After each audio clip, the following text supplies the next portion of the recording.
Maté, the right way, that's 2, and Susan Olesek, that's 3. So we're gonna aim for that tonight. Gabor Maté is a retired physician who, after 20 years of family practice and palliative care experience, worked for over a decade in Vancouver's downtown east side with patients that were challenged by drug addiction and mental illness. He is the best-selling author of 4 books published in 25 languages, including the award-winning In the Realm of Hungry Ghosts, Close Encounters with Addiction. Gabor is an internationally renowned speaker, highly sought after for his expertise on addiction, trauma, childhood development, and the relationship of stress and illness. For his groundbreaking medical work and writing, he has been awarded the Order of Canada, his country's highest civilian distinction, and the Civic Merit Award from his hometown, Vancouver. Would you please help me welcome Gabor Maté?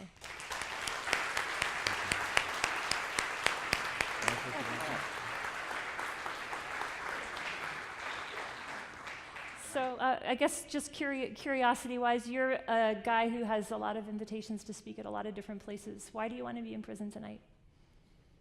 Well, one of my brothers has always said I'm always going to end up behind bars, so... I was here 2 years ago, I think, with Susan, and had a bit of a glimpse of the Enneagram project. And as I was telling somebody who asked me tonight, it's hard to explain this to people on the outside, but that hour and a half or so that I spent with the guys in the Enneagram project, very special.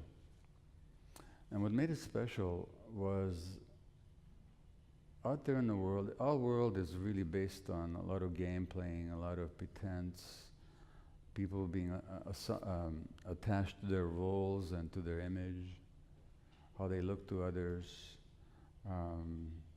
how they look to themselves. In that room that day, there was none of that. I mean, I really had a sense that I was with genuine human beings who weren't trying to be anything other than who they were. The guys in the room had all done things that, in retrospect, they wished they hadn't. They were not pretending to be people who are victims of anybody. They took responsibility for what they had done. But at the same time, they understood that what they had done did not represent who they really were. That something happened in their lives that made them believe certain things about themselves or certain things about the world. And it's out of these beliefs that they acted the way they did. And they were taking your program precisely because they wanted to know who they really were.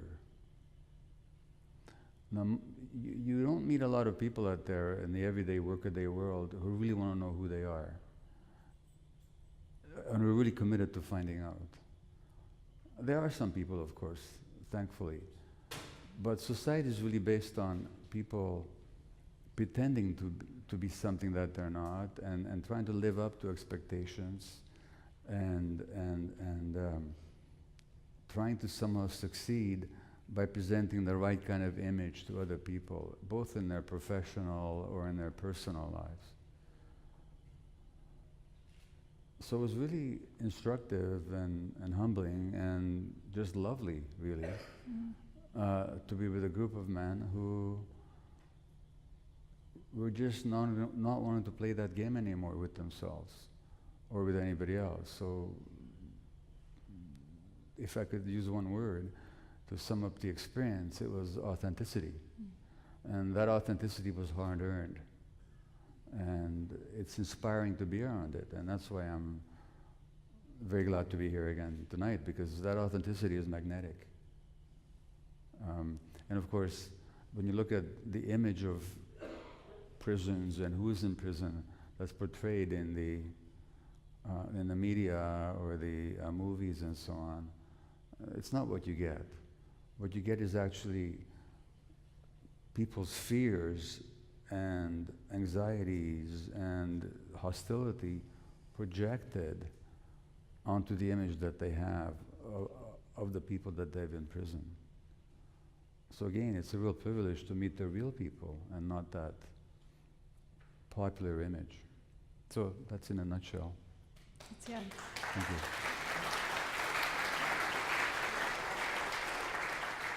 So one of the things that we love about the Enneagram is that it points us to the essential part of ourselves. It points us to really the highest potential in us.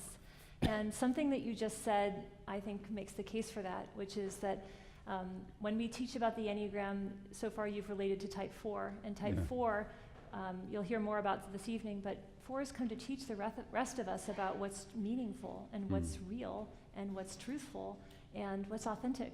And so the part of you that is authentic resonates when you see it in the room. And I think that's what you're describing. It is, and in this world, the way this world is organized, it's just really hard to be authentic. I mean, almost everything invites you to be not to be authentic. And the more inauthentic you are, very often the more successful you are in the corporate world or in politics and so on. And we can go to the very top of the corporate ladder or the political ladder and see the authenticity. But that inauthenticity hurts us. So to speak personally, it's been a struggle for me to be authentic in this world. And I don't always manage it. So it is magnetic. And sometimes it's even true for me that I'm more able to help others find their own authenticity than it is for me to find my own. Right. Which I think is a struggle for everybody. And one more reason why I enjoy that authentic energy when I recognize it. And I'll say something personal to match that, because that's the way we really want to keep it tonight, which is that I think that one of the talents that I have is to see the goodness in other people. And I see the people that are in our class, and I know all the guides that are in the room are very much this way. We see, take this the right way, we see the men in blue like children, like my children. And I'm not old enough to be your mom, but I just see the little part of you that literally got arrested when you were small and didn't get to develop. And when we get stuck there, then that's a great connection I've never made before. That when your development is arrested, you might be arrested later on. Yeah. For stuff that you do. Were you aware when you said that? I was. That's great. I'm going to borrow it. You can have it. Yeah. What happens for us, something happens to all of us in childhood, and I'd like to start there. And I'd like to talk about how we develop personality, and this is not scripted because we haven't talked about this before, but this is the basic building blocks of personality start for everybody in childhood. So we really want to help people to understand, to look back there, and if you've been in our classroom, you realize this is really what we do. And in the beginning, when I was learning to teach the Enneagram, people in jails said, well, you can have a class, but don't ask them all those personal questions about their childhood. And I thought, okay. In my mind, I'm thinking, well, then how do we heal, right? We have to ask those questions. And essentially, we all start off with our essential selves, our goodness, and the part of us that is innocent, is naturally good, is trusting, is loving, is giving. That part of ourselves. Raise your hand if you have children. Okay, so you don't have to have a kid to know this. If you've ever seen a baby, right, that's enough. And you look at a baby, you see babies, they sleep with their hands wide open like that, and their hearts undefended. They just give what they have, and they take what you give them. They're not doing all that weird stuff with it. They're just open, right? Because nobody has to teach them that. That's how we come. And all of us started like that, or hopefully something, we wanted all of us to start like that, but I've read biography after biography after biography of the students in our class, and some students never even got to have that open heart. Some students were already contracted in utero. And so what we know is that that what we call it a divine spark, your essential self, your Buddha nature, your Christ consciousness, I don't really care what you call it, I just want you to know that you have it. So would you agree that everybody started like that? And what would you add to that?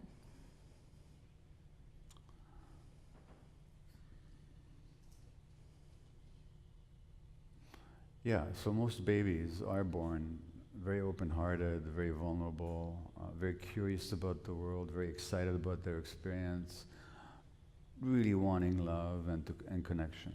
That's just human nature. And of course, again, people are often told that human nature is aggressive and violent and selfish and competitive. But if that was the case, human beings never would have evolved. I mean, our evolution depended on connection and being able to feel our emotions. Otherwise, they wouldn't have evolved. So human nature is about connection, is about feeling, is about open-heartedness, is about curiosity, is about playfulness. It's about love, really. And I'm not speaking now in any gooey, sentimental fashion. I'm just talking about what's needed for human beings to be healthy and to live. However, for those qualities to stay with you, the environment has to support them, because human beings have to adapt to their environment. So if the environment supports vulnerability and being able to feel your feelings and being able to love and being able to connect and being curious and being alive in the full sense of the word, where you feel everything and you're aware of everything, if the environment can support that, then those qualities in you will develop. But the problem is, the environment often doesn't support that. Because your parents may be troubled. Your parents may be stressed. Your mother might be depressed. Your father might be an alcoholic or an addict. There might be violence in the family. There might be verbal abuse in the family. There might be physical abuse in the family. There might be a very ugly divorce. There might be abandonment. There might be the death of a parent. There might be the absence of a parent because they have to go to jail for some reason.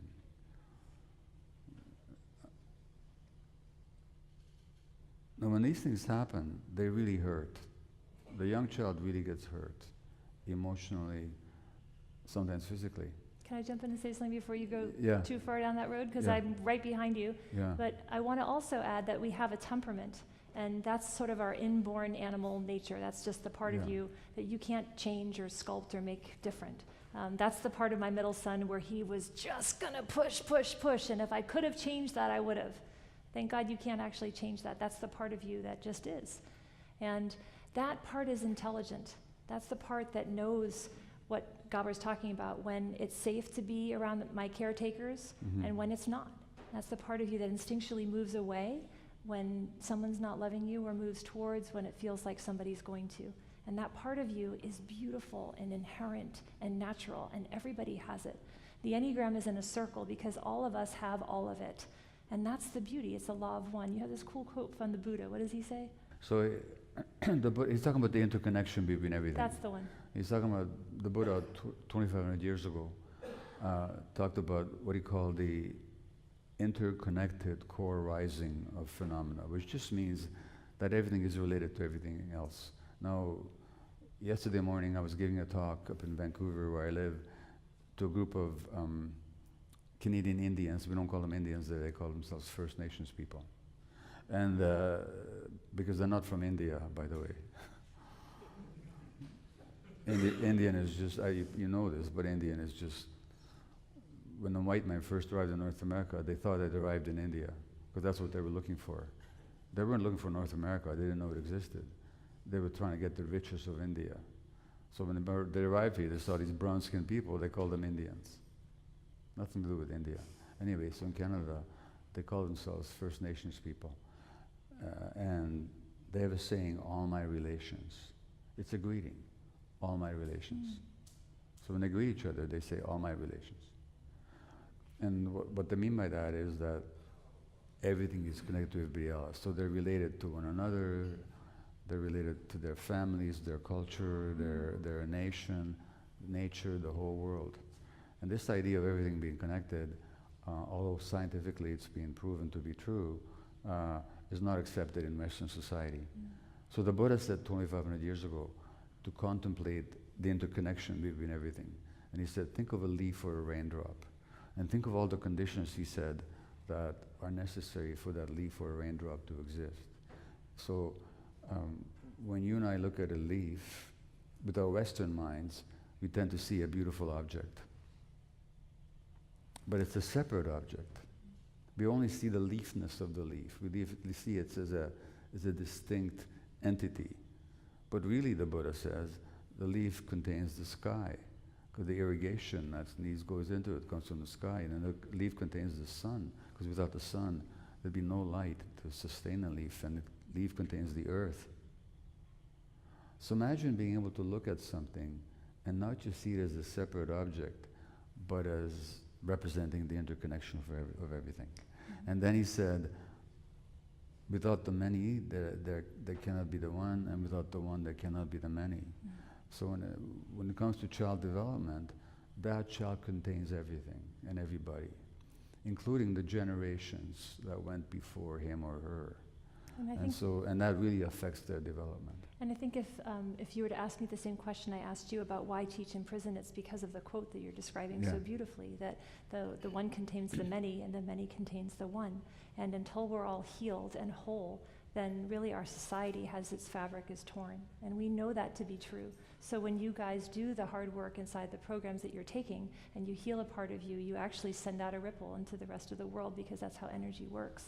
Mm-hmm. We're talking about temperament, and we have this intelligent way where we know that it's safe to be where it's safe to be in the world. And we know that we're connected, and we know that we have our autonomy, our dignity, our independence. That's inherent in us. Nobody has to teach that to us. And we know that when we hear the cry of a baby, we have an impulse to go and pick that baby up. And so that's all inside of our intelligence. The Enneagram describes 3 different distinct centers of intelligence. But remember that it's a circle. So it's easy when you start to see part of yourself in the Enneagram to think, oh God, that's me, and the rest of that's not me. That's not what we said, that all of it is in there.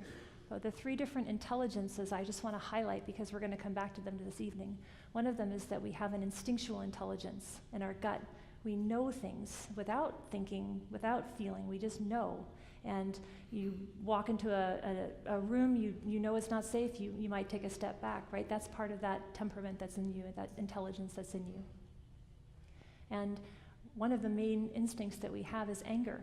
Anger lets us know, is it fair? Is it right? Am I getting what I need? Am I getting what I want? Is it okay to be me? And if the answer to any of those questions is no, we have an instinct for anger. And if we're honest about it, it's rage. It's telling me that I've been violated.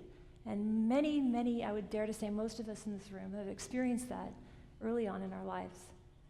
We also have a center of intelligence that's in our mind, our cognitive intelligence. This is an intelligence that lets us know, is it safe? Is it secure? Do I know what ground I'm standing on? Do I know where I'm going? So there's gut knowledge, there's heart knowledge, and intellectual knowledge. Now, without the intellect being connected to the gut, which in our society is often not, the intellect can believe anything. And that's why advertising works very often, because you can tell people anything when they're not connected to their gut feelings and their heart feelings. So the intellect does not protect you. The intellect protects you only if it's connected to the gut and the heart. That's what I would say. So I think we're in agreement. The cognitive intelligence that I'm referring to is not knowing facts and data and lines and that kind of thing. It's a sensing that's in my mind. It's a knowing that I'm safe, that doesn't have to come from a book I've read. It's a knowing that I know where I'm going because I can resonate with the trust that comes inside of me. It's deeper than that. To go back to to your original question about the personality, though.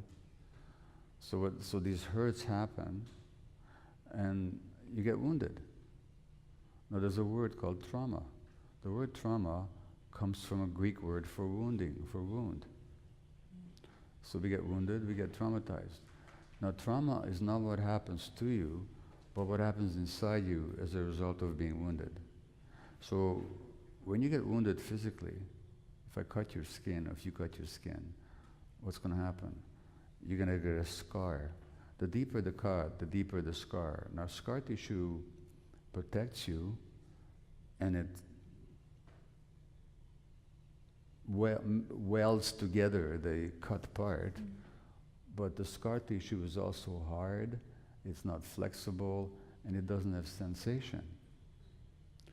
So one of the protection, so when we get wounded and traumatized in childhood, one of the things that happen is we stop feeling so much, we get harder. When you talk about hardened criminals, this is how criminals get hardened, is they get hurt so much, they really scar up to protect themselves. Some of the most hardened people are some of the most sensitive people. Because the more sensitive you are by temperament, the more you feel. And the more pain you feel, the harder you become to protect yourself. And then that hardness becomes part of your personality. And so very often what we call the personality is actually a protection against hurt. But we don't know that. And other people don't know it. They look at us and they say, here's this hard person. Or you get somebody, you talked about anger. So you get somebody who gets hurt a lot, and their response, and as a child, you can't express this anger, because if you express the anger to the people that are hurting you, what would happen to you? You get hurt even more. So out of self-protection, you suppress the anger, you push it down. But where does that go? It doesn't go away. And then two things can happen to that anger. One is that at some point, it'll boil out of you. It's like a pressure cooker that you've kept boiling the water in, and you've bolted the pressure cooker so that the water, the steam can't escape. What's going to happen? At some point, it's going to blow. And then it blows, and then you do something really terrible. You really hurt somebody. Out of the rage that you've been suppressing all your life, you suppressed it. Now they call you a violent person. But you're not really a violent person. That's not who you really are. That's just what happened to you. And that boiling rage literally exploded out of you at some point. Now you get punished for it. And you think you're that person and you feel terrible for what you've done. And of course, we all need to take responsibility for what we've done. But we also have to understand why we did it. And so that personality of the violent person doesn't represent who they are. It represents their defense against what happened to them long ago. Now other people push down the anger, and it doesn't boil out of them. They just push it down. Now what's another word for pushing something down? To depress something. Now they get depressed. Now they're diagnosed with this so-called disease called depression. But that depression really was a defense, because as children, they were not allowed to express, they had to depress. Other people, to fit in with the environment, they had to suppress who they are and become very, very nice people. They had to be very nice to everybody, so that people will like them. So sometimes the nicest people are nice, not because they're just expressing their natural sweetness, but because that niceness became how they survived. And these people then get taken advantage of a lot. And I think some of the qualities that you're talking about, particularly the niceness, is one is related to the last center that you're touching on, but I'll say explicitly, is the emotional center of intelligence, which is the heart operating system. And the heart is the thing that lets us know, are we connected? Do you see me? Do you understand me? Do you get me? Do you know me? Do you like me? Do you feel me, right? That heart really lets us know those important things. And if, when we're small, someone holds us and looks at us and does see us, understand us, get us, know us, connect with us, touch us, then the essential quality that's always been inside of us gets reflected back, and then we start to say that that is a safe thing for us to be in the world. Right. And that's beautiful. And most of us in the room didn't have that. If we get the opposite and we come running home and say, Mom, look at the picture I painted, and she hits me upside the head and says, why'd you smile like that? Why'd you draw that picture? Then immediately what do? We contract against that. And that's a true story. One of my students just told me. We contract against the very nature that we're meant to be in the world. And that's the beginning of personality. And I would, as we unpack the Enneagram a little bit, and we'll do that with 3 different exemplars tonight, we see the patterned way in which people actually make that contraction. And I'd like to make the Enneagram real that way by bringing up 3 different people who have been in our classes to talk about that. Before I do, I'd like for you to, if you could, define for us, if you will, a few different terms, because there's a lot going on. But just before we go on, so let me just make the point then. I think what we agree on here is that what we call the personality is a combination of some genuine temperamental qualities that we're born with, along with a lot of stuff that we're not born with, but we develop or adapt as survival mechanisms. Yes. But then we look at ourselves, and people look at us, and we think we're that personality. Right. But much of that personality is actually false. Much of that personality is actually a defense. And that's when people come to your program, they want to find out who they really are. Right. And to find out who they really are, what do they have to do? Gradually, when they feel safe enough, they have to drop their defenses and their tough guy image or whatever that they grew up with that protected them, and they have to really get curious about who they actually are. Well, the very tricky thing, the trickiest thing about personality is that the thing that we already are, if I'm a type 1, type 1s come to teach the rest of us about goodness. If I'm a type 2, type 2s come to teach the rest of us about love. If I'm a type 3, 3s are the type that come to teach the rest of us about hope. Type 4s come to teach the rest of us about authenticity. Type 5s come to teach the rest of us about clarity, knowing. And type 6s come to teach the rest of us about trust. Type 7s come to teach the rest of us about joy and freedom. And type 8s come to teach the rest of us about strength. And type 9s come to teach the rest of us about belonging and peace. That's in those types. That's the essential thing that type is meant to be on the planet to bring. You don't have to teach that type that thing.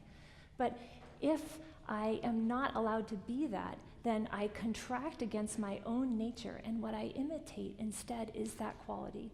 The personality is a mimicry of the thing I already am. That's why people say, this is really crazy. The only thing that's crazy is the behavior and the conditioning that kept us from being able to be who we were in the first place. That's the really important part. So when people are trying to figure out who am I really, there's a discernment, a pulling apart of the ego from the essential self. And that takes a witness, and it takes time. So I think we're... Okay, and you want to do some definitions of stuff, you say? Yeah, so what's going on in the brain when the conditioning is going on? Can you talk a little bit about the brain chemistry and what's happening, because that's sort of a precursor. Sure. So, it used to be thought that the human brain is simply a biological organ that's programmed by our genetics. It's not true. What the brain actually is, it's a social product. It's a product of our relationships. So the circuits in the brain that we think with, the circuits in the brain that regulate our impulses, that allow us to control ourselves, interact with others, make decisions, the circuits in the brain that tells us what is satisfying and not satisfying, the circuits in the brain that tell us what is dangerous and what is safe, the circuits in the brain that help us make us feel alive or feel good, these circuits all develop in interaction with the environment. I'm talking about that the chemistry of the brain and the physiology of the brain, the biology of the brain, develops in interaction with the environment. Now, why is that? If you look at a horse and a human being, there's a huge difference. At birth, because on the very first day of life, the horse can run. Now, human beings can't do that for a year and a half. Why? Because the human brain, of all other mammals, of all creatures in the world, is the largest in relationship to the body. So it takes longer for it to develop. So we have to be born with, now, on the other hand, if we waited long enough in the uterus for us to be able to run on the day of birth, we would never get born, because our head would have to be too big, and our mothers could never push us out of there. So we have to be born prematurely compared to other animals, which means that most of our brain development has to happen on the outside. And so by the time we're 3 years old, the brain is 80% adult size, but the body is only 18% adult size. So you've got somebody this tall with the size of being almost the same as an adult. So that means we're born with premature brains, which means that our brain development, rather than occurring in the safety of the relative safety of the womb is not absolutely safe, but it's relatively safe. Most of our brain development has to happen on the outside. And so what happens on the outside, especially the emotional relationships that surround us, actually program our brain development. So that goes back to what I said earlier. When the parents are stressed, depressed, addicted, violent, emotionally absent, or physically absent, our brains just don't get the right input to develop properly. And then we look perfectly normal, but our brains, as you said earlier, represent the case of arrested development because the conditions for development were not adequate. Which also means that we come into adulthood with bodies that look like the bodies of adults, but with brains, and even brains that are intellectually developed. We can think and we can read and we can say smart things, but especially emotionally, we come into adulthood with the brains of young children. And especially when we're challenged or stressed, we tend to act like little kids. You say to somebody, "Don't be such a baby." I can't help it. I didn't develop as a kid. That's exactly how it works. And then the second question is, which is again comes back to the Enneagram program and other projects, is if the brain didn't develop properly in the first place, how do you ever get it to develop later? Or guess how you get it to develop later? By giving it the right conditions. And very often, when people don't have well-developed brains, they'll act in ways that are socially unacceptable, and then they're blamed for it. Then they're punished for it. They might end up in jail for it. So in a program like this, what you're really doing, the baseline of what you're doing, is you're providing a basis for healthy development by giving people safety, by giving them acceptance, by giving them understanding, by giving them connection, if I can use the word love, by giving them love. And that then allows the adult's brain to start developing, and all of a sudden, you start maturing. And I'm sure that any of your graduates from the Enneagram program would agree that they may not be perfect human beings, and none of us ever are, really, but looking at themselves before they entered the program, they can really sense how they have matured. And what's that really happened is the seeds of maturation were always inside them, but the conditions were not right for them to develop. So we often say to people, you think this is an Enneagram class, it's a parenting class. It's a parenting class. We're just really helping you to give yourself the thing that you didn't get. So I think we'll come back to more of the brain, but if we could have our 3 exemplars please come up and join us.